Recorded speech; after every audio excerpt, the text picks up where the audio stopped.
হযরত উমর রাদিয়াল্লাহু আনহু একটা উক্তি রয়েছে, তিনি বলেছেন, don't keep today's work for tomorrow, অর্থাৎ আজকের কাজ কালকের জন্য রেখে দিও না। যদি আমরা আজকের কাজ আগামীকালের জন্য রেখে দেই তাহলে আমাদের কি ক্ষতি হবে? প্রথমটা হচ্ছে এটাই যে আজকের যে টাস্ক অর্থাৎ আজকের যে কাজটা রয়েছে এটা যখন আমরা আগামীকালের জন্য রেখে দেব, প্রথমে আমাদেরকে বুঝতে হবে যে আগামীকালের কাজটা তো আমার জন্য ধরাই রয়েছে, সেটা তো আমাকে করতেই হবে, কোনো উপায় নাই।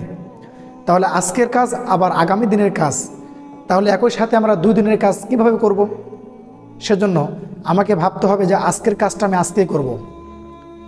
আমাদেরকে সময়ের মূল্য দিতে হবে। অনেককেই আমরা যখন জিজ্ঞেস করি যে ভাই আপনি সালাত কদিন থেকে পড়বেন, উত্তরে বলবে যে আগামী মাস থেকে পড়বেন ইনশাআল্লাহ তাআলা।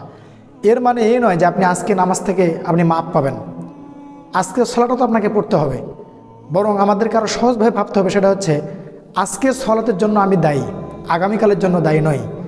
আমি আজকের সারাটা দিন অর্থাৎ ফজর থেকে নিয়ে একেবারে এশা পর্যন্ত যদি আমি বেঁচে থাকি তাহলে আজকের সালাতের জন্য আমি দায়ী। এমনকি আমি ফজরের সালাত পড়েছি, জোহরের নামাজের পূর্বে আমি মারা গিয়েছি, আমি জোহরের নামাজের জন্য দায়ী নই। এই যে আমরা সহজভাবে যদি আমরা ভাবতে পারতাম তাহলে আমাদের জন্য প্রত্যেকটা কাজ সহজ হয়ে যেত। যদি এরকম হয় আমি আগামী মাস থেকে পড়ব, তাহলে আমার উদ্দেশ্যটা হচ্ছে এরকম যে আগামী মাস থেকে আমি একটু সুস্থ হব, আমি একটু স্বাবলম্বী হব, আমি একটু ফ্রি হব। কিন্তু এরকম তো নয় যে আপনি যখন ফ্রি থাকবেন মাত্র 1 মাস, আপনি 1 মাস ধরে সালাত পড়বেন, 1 মাস পর যখন আপনার আবার কাজ বৃদ্ধি পাবে, অনেকগুলো কাজের ভেতর আপনি পড়ে যাবেন, তখন আপনি নামাজ বাদ দেবেন, এরকম তো নয়। বরং আপনি যতদিন পৃথিবীতে বেঁচে থাকবেন ততদিন এই নামাজের জন্য আপনি দায়ী। আল্লাহ সুবহানাহু ওয়া তাআলা বেঁধে দেয় ফরজ হুকুম। যদি আমরা শুধুমাত্র নামাজের হিসাবটা করি তাহলে দিনকে যদি আমরা 100% ভাগ করি তাহলে মাত্র 4% কিন্তু এই মাত্র দিনে 5 ওয়াক্ত সালাত পড়ার জন্য সময় লাগবে না। অর্থাৎ অতি সামান্য সময়ের ভিতরে আমরা কাজটা করতে পারি। পৃথিবীটা অত্যন্ত ছোট, এমনকি শর্ট সময় আল্লাহ সুবহানাহু ওয়া তাআলার দৃষ্টিতে। আমরা একজন নবীর হিস্টোরি জানি আলাইহিস সালাম, হযরত উযাইর আলাইহিস সালাম।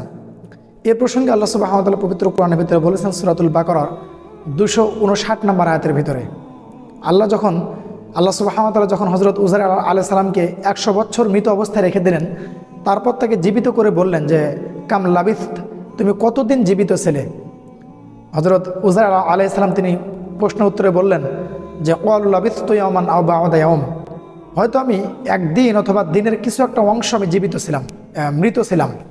সুবহানাল্লাহ। তাহলে এখানে এটাই প্রতীয়মান হয় যে পৃথিবীর সময়টা আল্লাহ সুবহানাহু ওয়া তাআলার দৃষ্টিতে অতি সামান্য। আমরা হযরত উমর রাদিয়াল্লাহু আনহুর আরেকটা কথা আমরা আজকে জেনে নেই। হযরত উমর রাদিয়াল্লাহু আনহু একটা কথা বলতেন যে কুম ফিদ দুনিয়া মুসাফিরুন আও আবিরুস সাবিল, তোমরা এই পৃথিবীর বুকে একটা মুসাফিরের মতো হও অথবা একটা পথিকের মতো হও। কিভাবে? একজন মুসাফির যখন কোথাও বেড়ানোর জন্য আসবে, সফর করার জন্য আসবে, ধরুন ঢাকা থেকে বরিশাল অথবা বরিশাল থেকে রাজশাহীতে একটা মেহমান আসলো মুসাফির হিসাবে, এই ব্যক্তি সেখানে 5 দিন হোক 10 দিন হোক সেখানে থাকবে, তারপর কিন্তু সে এখান থেকে ফিরে যাবে। সে কখনোই ভাববে না যে আমি রাজশাহী শহরের এই বিশাল বিল্ডিংটা কিনে নেব, বিশাল বিল্ডিংটার মালিক হয়ে যাব, আমি আমার বন্ধুর সমস্ত টাকাগুলো ছিনিয়ে নেব, এরকম সে কখনোই ভাববে না। বরং তার ইচ্ছা উদ্দেশ্য হচ্ছে একটাই যে আমি মুসাফির মানুষে, আমি এখানে কিছুদিন থাকবো, তারপর আবার আমি I will return back to my house, আমার বাসায় আমি ফিরে যাব। আবার তিনি বলছেন যে আও আবিরুস সাবিল, অথবা তুমি পথের একটা পথিকের মতো হও। পথের পথিক কীরকম? যে একজন মানুষ, ধরুন আপনি রাস্তা দিয়ে হাঁটছেন, আপনি এখন পথিক, আপনি ঢাকাতে গিয়েছেন রাজশাহী থেকে, এখন আপনি রাস্তা দিয়ে হাঁটছেন, আপনার এরকম কখনোই মনে হবে না যে আমি এখানে থেকে যাব, কারণ আপনি তো কাজের জন্য গিয়েছেন, আপনি রাস্তা দিয়ে হেঁটে চলে যাবেন। ঠিক একই রকমভাবে যদি আমরা জীবনটাকে একটা যাত্রার সাথে তুলনা করি, একটা সফরের সাথে তুলনা করি, তাহলে আমাদের জীবনটা পরিচালনা করতে অত্যন্ত সহজ হয়ে যাবে। কারণ আমাদের জীবনটা একটা সফর আমরা বলতে পারি, আমরা একটা মুসাফির। এই পৃথিবীর বুকে প্রত্যেকটা মানুষ হচ্ছে মুসাফির, আর তাদের আচরণটা ঠিক মুসাফিরের মতোই হওয়া উচিত। কেননা আমাদের যে আচরণ, আমরা মনে করি যে আমরা অনন্তকালে পৃথিবীতে থাকব।